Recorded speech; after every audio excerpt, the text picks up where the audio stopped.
I knew it was time for me to shake things up. Work was becoming stale.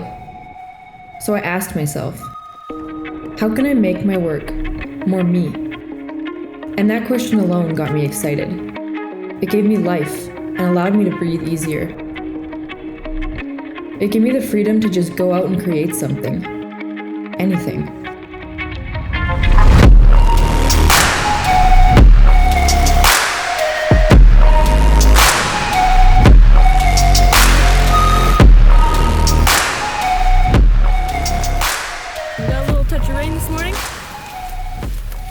About 2/10 of an inch, right?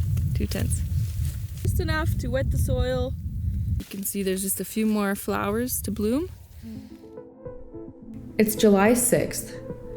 The crops we seeded back in May are now in 90% bloom. We usually do a crop check around 2 times a week, where we stop at all of our fields to make sure everything is up to speed. In 1 more month, we will be harvesting.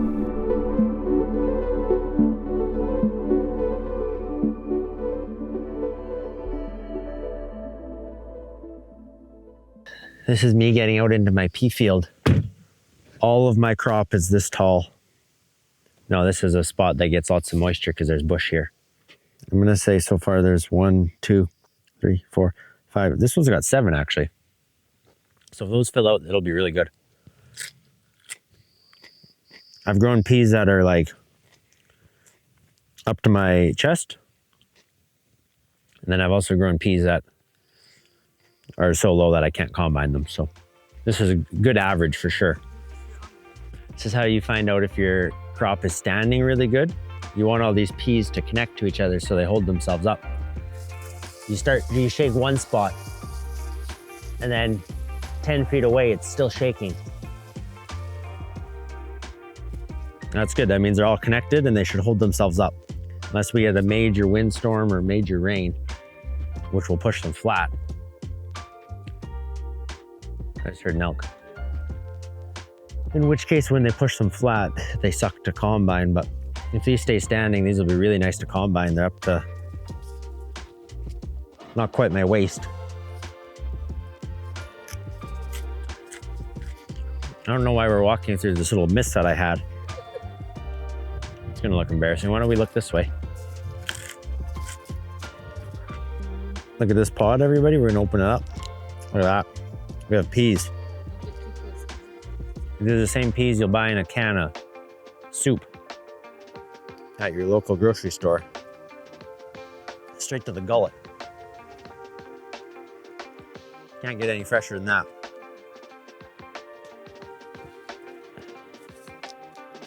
Still not very big, but here's an example when this little pea grows up. This little guy, it'll create this whole plant, which will then create lots of peas. That was wise. That one's only got 4 pods, but it's gonna make 1, 2, 5 more. 9 pods per plant. A little bit of rain right now would be good, but at this point you almost don't want too much because it's just gonna push them flat.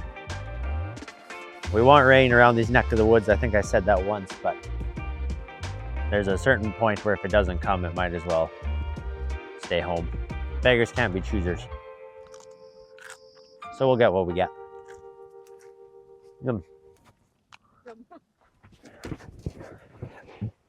It seems like it's starting to rain. I'm just looking at the weather radar and I don't think it's gonna be a lot. It's gonna be enough to get dust on the pickup. Make the dust stick to it. Went around us again, perfect circle. Here's all the rain in the Peace Country. This here represents the Peace Country, right? Wow, look at all the rain. They must be really getting lots. This is us. Always in the edge. And this is our land in the white area. No rain here. One of these years. There's always next year. Please repeat what you said. I sent Josh a photo of my peas and I picked the best spot in the field. And this is all he has to say. chubby.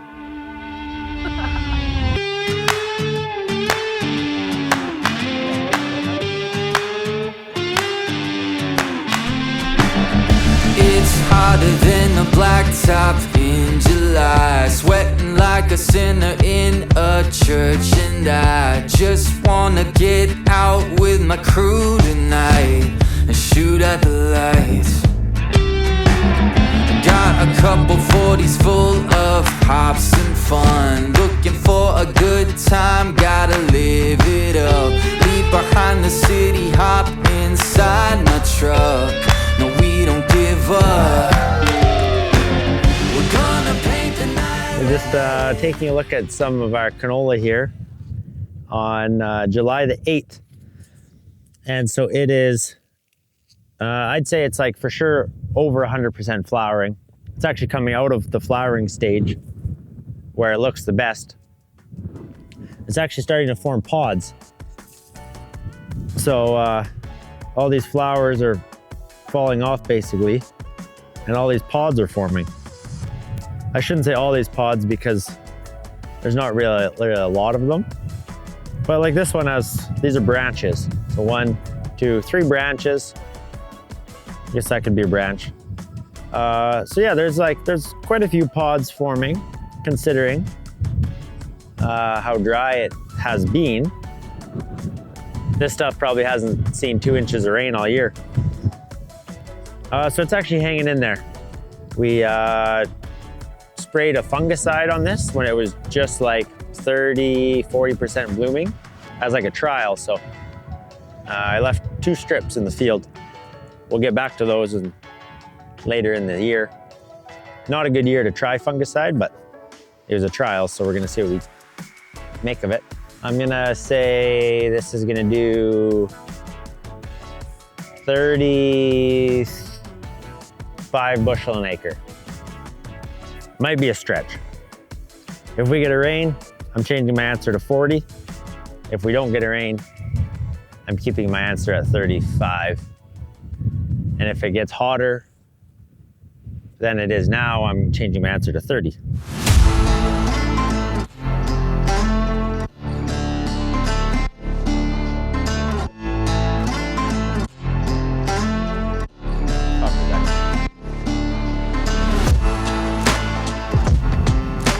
We're just checking on our red lentils, and they are flowering. 100% flower for sure. All the rows are filling in really nice, and they're getting very bushy and branchy. They're actually getting ready to form little seed pods. Look at these, are little tiny, these are gonna turn into seed pods right here. So all these flowers, they end up growing these little, oh, sorry about the wind, that little flat pod.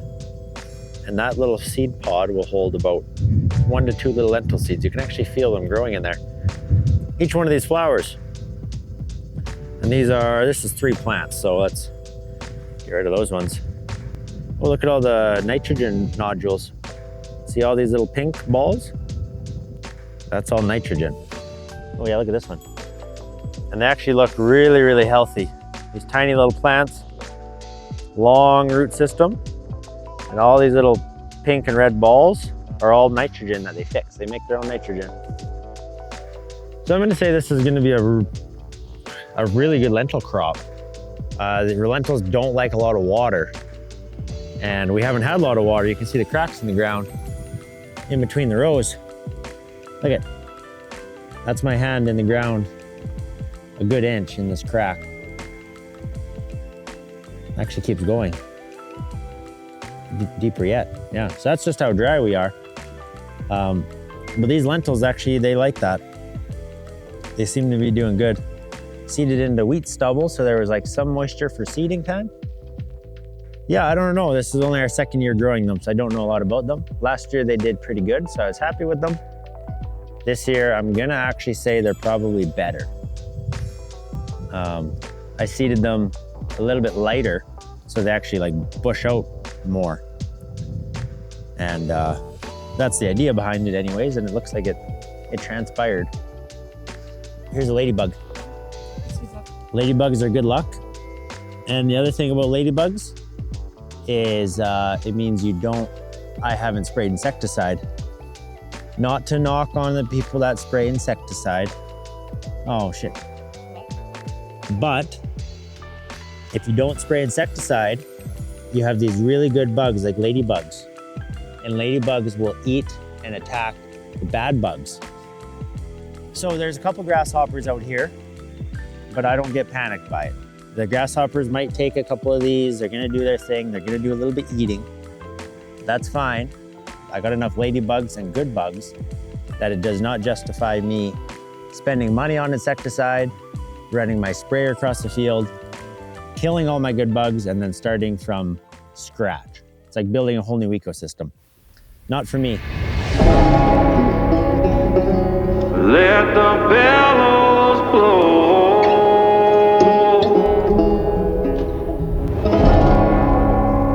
Let the fire grow. This wheat's like half as thick as it was last year, I think. What we're looking at here is some of our wheat, and it's very dried out. Like, you should not be able to see between the rows like this. Really missed, these fields in particular missed a lot of the moisture that we got. So what's there for like the heads, the bottom leaves are all turning brown, starting to die off. Each plant basically has, I don't know, 2 to 3 tillers on it. Like sometimes you'll have like 10 big tillers. This plant has 2 tillers. And each like with a single head on it, basically. It's flowering, it's in, they call it anthesis stage. The heads themselves are actually pretty decent size.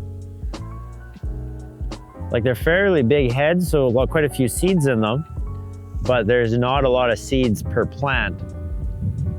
We're probably looking at like a 30 bushel, 35 bushel wheat crop here. Not a big wheat crop by no means.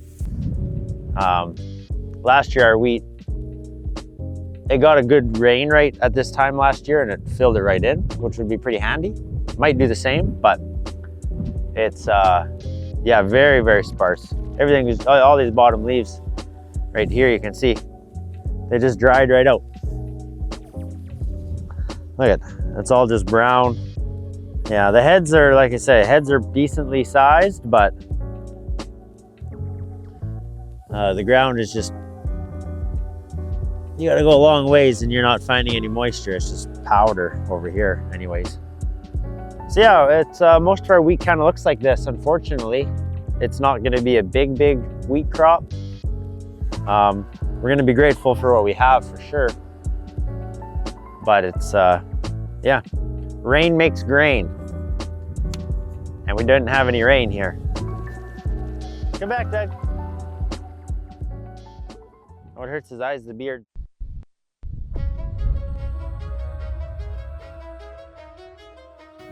This is a place where you are truly connected to the land, the wilderness, and the weather. Some of the things I value most. It is a gift to be able to capture this way of life in its truest essence. When I am feeling uninspired, dull, or disconnected from my work, I always know what I need to do. Sometimes it takes a bit too long to check in with myself, but the answer always finds me. It is to go out and live a little harder, to create something with meaning, to feel the wind on my face, sun on my skin, and dust in my eyes. The short and sweet version, you just gotta get out there.